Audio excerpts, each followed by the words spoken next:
જીવન મરણનો પ્રશ્ન હોય ત્યારે તાકાત આવી જ જાય અને મારા માટે આ કોમ્પિટિશન જીતવી સૌથી ઇમ્પોર્ટન્ટ છે. જીતીને જ આ કોલેજમાં શાંતિથી ભણી શકીશું અને એ માટે હું કંઈ પણ કરી શકું છું. આપણે જરૂર જીતીશું. હવે ખાલી એક જ ગેમ બચી છે. આપણે 2 ગેમ જીતી ચૂક્યા છે, એ પણ 2 ગેમ જીતી ગયા છે. આ છેલ્લી ગેમ છે, એમાં જે જીતશે એ ચેલેન્જ જીતશે. હા, અને જીત આપણી જ થશે. વિજય જરૂર હારશે. ખાલી નામ વિજય રાખી દેવાથી કોઈને જીત નથી મળી જતી. બતાવી દઈશું. Next game 4x100 metres relay છે ગીતા. ઓકે, છેલ્લા રાઉન્ડમાં હું રહીશ. પણ ગીતા, તારા બંને પગમાં વાગ્યું છે. આવી હાલતમાં તું કેમ દોડીશ? તને કંઈક થઈ ગયું તો? દોડીશ, અને આ દોડ જ મારા જીવનનો નિર્ણય કરશે. અને વાત જ્યારે જીવન પર આવી જાય ત્યારે આ ઈજા શું ચીજ છે? ભલે પગ તૂટી જાય, પણ પગ તૂટતા પહેલા છોકરીઓની ટીમ આ ચેલેન્જ જીતી ચૂકી હશે. જુઓ, નેક્સ્ટ ગેમ આપણે જ જીતીશું. હા, જરૂર જીતીશું. હવે મૂઢું મીઠું કરવાનો ટાઈમ છે. બેના, ત્યો મારો ભોણો જીતી જ ગયો હશે. ભઈલા, ફોનની રિંગ વાગે છે. બેના, આ જીતની ખબર છે. અત્યાર સુધીમાં વિજય ત્યો જીતી જ ગયો હશે.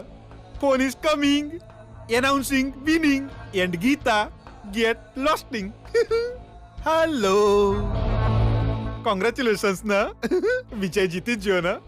અને ઓલી ગીતા ચેલેન્જ હારી જઈને કોલેજમાં કેટલા ટ્રક મીઠાઈ મેકલાવ. વિજય હારી ગયો સર.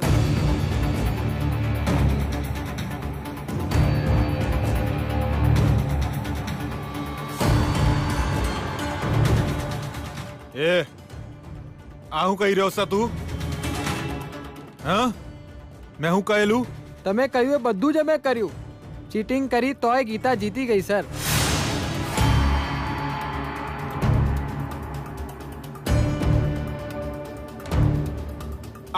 એટલે કે વિજય હારી ગયો એમ?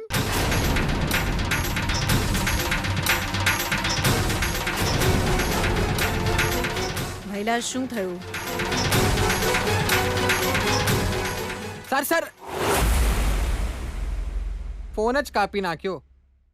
ખબર નહીં હવે શું થશે.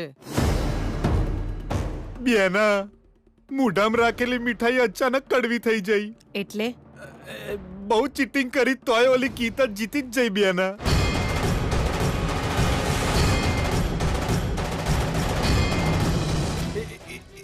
એક જ ગેમ હવે બાકી રહી છે. બેના, છોકરાઓની ટીમ અને સોડીઓની ટીમ બંને 2-2 ગેમ જીત્યા એટલે ટાઈ થઈ છે અત્યારે. બેના, જો આ છેલ્લી ગેમ માર ભોણો હારી જશે ને તો એને કોલેજ છોડીને જવું પડશે. બેના,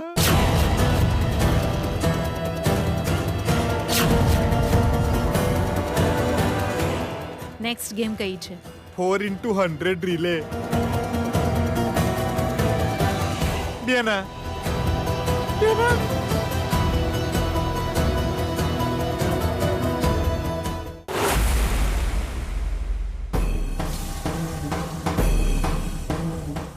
યાર ત્યાં ન જોઈશ યાર. બહુ ઉડી રહ્યા છે આ. છેલ્લી જ ગેમ બાકી છે દિયોર. એ લોકો જીતી જાય તો હું થશે?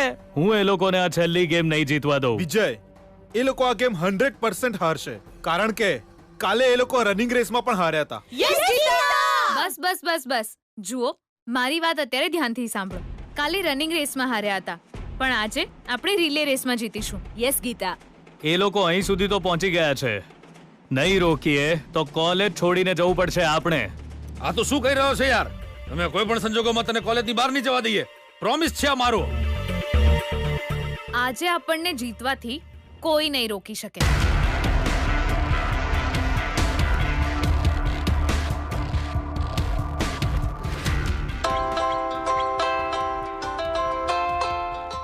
હા, તમે જાઓ. હવે કાં તો આર થશે કાં તો પાર થશે. હેલો મેડમ, ત્યાં શું થઈ રહ્યું છે? મારા દીકરાને જીતાડવાનું મારા ભાઈએ કહ્યું હતું ને તમને? હા મેડમ, કહ્યું હતું. તો પછી મારો દીકરો કેમ હાર્યો? બેડ લક મેડમ. અમે અમારી તરફથી પૂરો પ્રયત્ન કર્યો મેડમ. અમારા બધા એમ્પાયરોએ ફૂલ ચીટિંગ કરી તોય બધાનો સામનો કરીને ગીતા જીતી ગઈ મેડમ. અમ્પાયરને ફોન આપો. જી હા મેડમ, એ અહીંયા જ છે. આપું છું મેડમ, 1 મિનિટ. ફોન. કોણ છે સર? મેડમ. હા મેડમ, જે કામ તમને સોંપ્યું એ કર્યું કેમ નહીં? અમે બધું જ કર્યું મેડમ, પણ કોઈ ફાયદો ન થયો. લાગે છે ભગવાન એની તરફ છે મેડમ. Sorry madam. હવે જે હું કહેવાની છું એ ધ્યાનથી સાંભળો.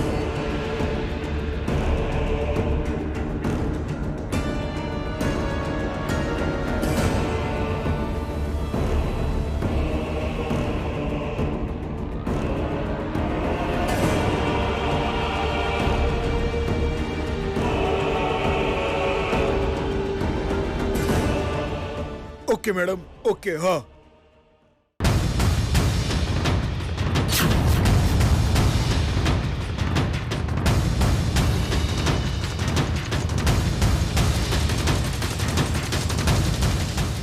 બિચારી ગીતા હવે હારી જશે સર. આ વાત માટે બધા પ્રોમિસ કરો. 100% આ ટ્રોફી આપણે જ જીતીશું. હારની ટોપી એમના માથે. Win win Vijay team. Down down Geeta team.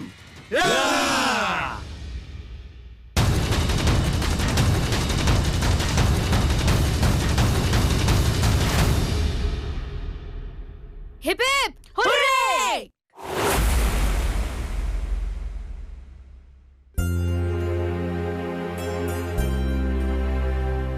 ઓજી પ્રશ્નાર્થ ચિહ્ન. તારા ઓજી શબ્દની પાછળ એના ઘણા બધા અર્થ નીકળે છે. ઓજી એટલે આજે નાસ્તો બરાબર નથી બન્યો. અને એ જ ઓજીને જ્યારે થોડું લંબાવીને બોલે ત્યારે ખબર પડે કે ઘરમાં અનાજ જ ખાલી થઈ ગયું છે, હે ને? હવે આ વાળી ઓજીનો શું અર્થ સમજી લઉં મેડમ? જી, કાલે ગીતાને જોવા માટે છોકરાવાળા આવી રહ્યા છે. હા, એ તો આવી જ રહ્યા છે. અને નાસ્તામાં શું બનાવવાનું એ પણ કહી દીધું તને. શીરો પૂરી. અને એમાં કોઈ પણ જાતનો ફેરફાર નહીં થાય, સુશીલાજી. પણ જે છોકરો આવી રહ્યો છે, ફોટો તો બતાવ્યો હતો ને તને. ગોવિંદ.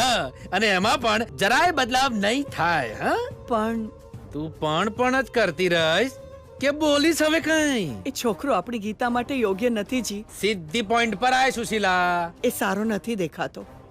અને આપણી ગીતા કેટલી સુંદર લાગે છે. તો આ છે તારી સમસ્યા. તો પછી કાલે કેમ કઈ ના બોલી? મને હતું કે છોકરાવાળાને તમે લેટ બોલાવશો. અને આમ પણ ગીતાના લગ્નની વાત જે છે એ એનું ભણવાનું પતી જાય પછી થવી જોઈએ. હવે એ કે આ તારા વિચાર છે કે તારી દીકરીના વિચાર છે? અરે, ગીતાએ તો હજુ ફોટો પણ નથી જોયો અને મેં પણ એને કંઈ કહ્યું નથી. અને એને કહેવાની જરૂર પણ નથી. આમે જે નિર્ણય લેવાનો છે એના બાપ તરીકે મારે જ લેવાનો છે. આમે છોકરો ફોટો જોઈને તો માની ગયો છે, તો પછી અહીંયા આવીને માની જ જશે ને. તો એ જ એનો પતિ થશે. ફરીથી વિચાર કરો ને. રૂપરંગથી એ છોકરો જરાય સારો નથી. એની સાથે તમે તમારી ગીતાને લગ્ન કરાવશો?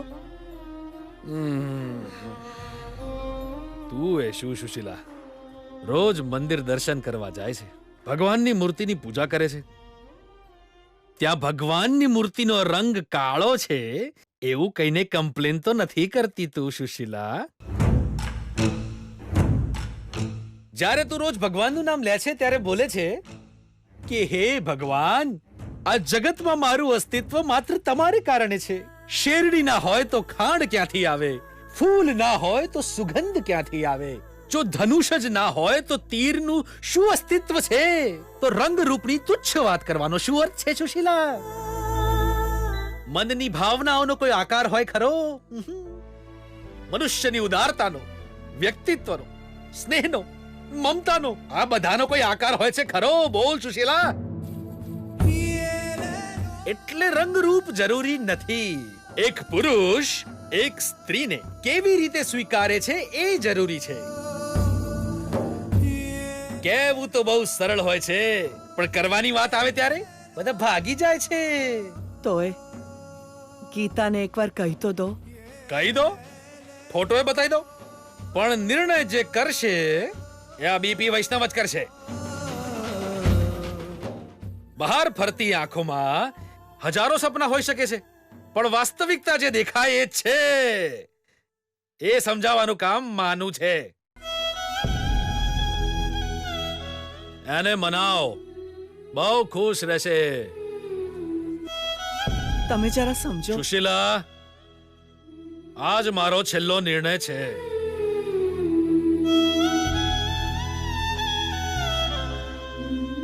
બિચારી ગીતા કદાચ હારવા માટે જ આ ઘરમાં જન્મ લીધો છે.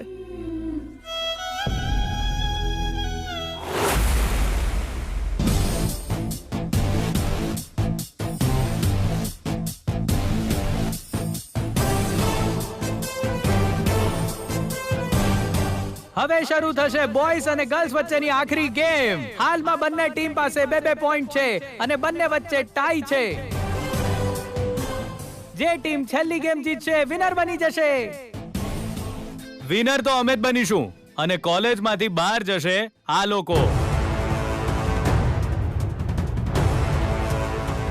ફ્રેન્ડ્સ, આ છેલ્લી ગેમ છે અને આ ખેલ હવે પૂરો કરવાનો છે. ચાલો મેદાનમાં ઉતરીએ.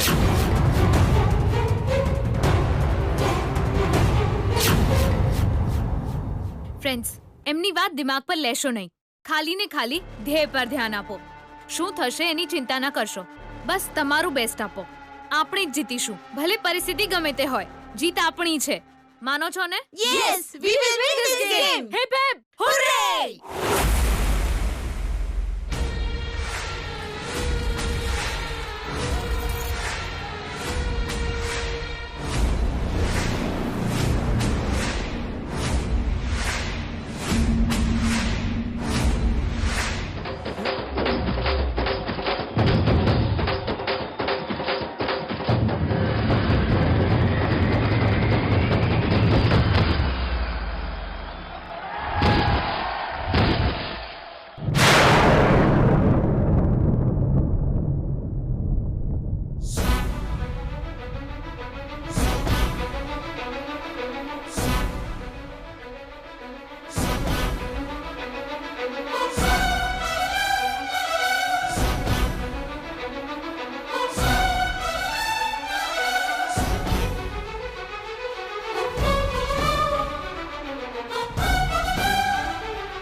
દિવ્યા, ઉઠ અને ભાગ!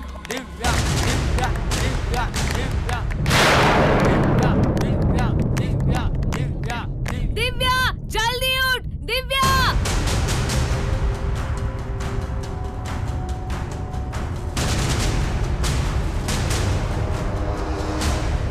દિવ્યા, આવ આવ આવ! કમ ઓન, ભાગ દિવ્યા! ભાગ દિવ્યા, ભાગ ભાગ! ભાગ દિવ્યા, કમ ઓન!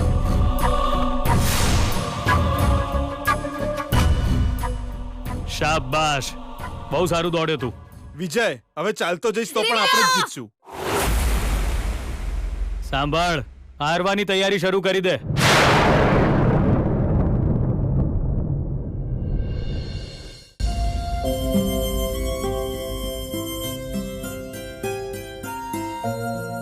એ કાવ્યા, આમ આવતો જરા.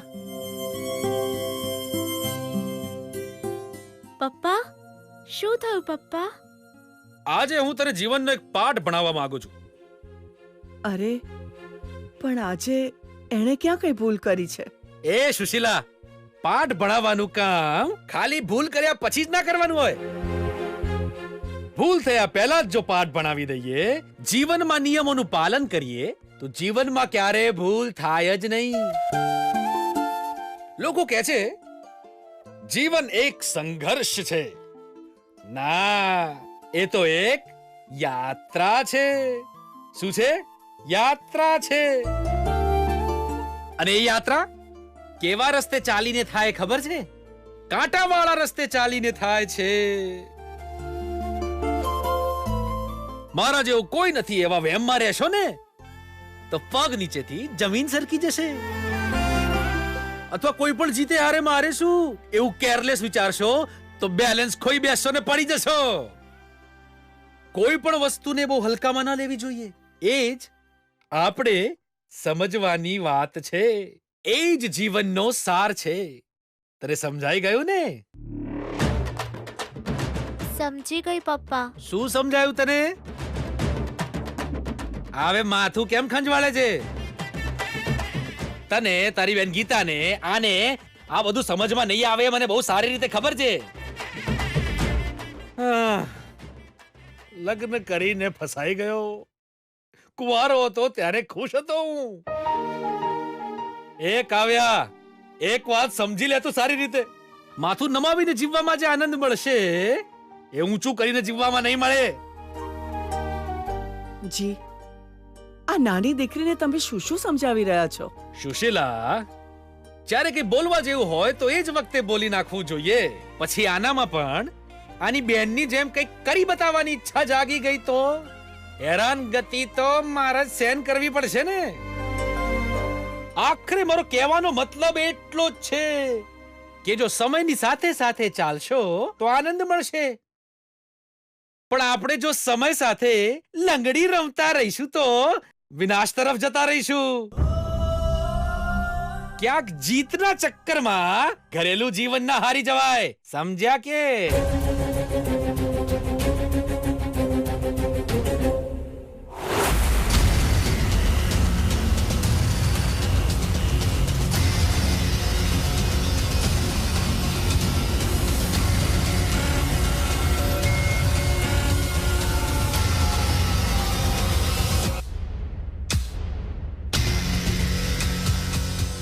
અરે ગીતા નજીક આવી રહી છે.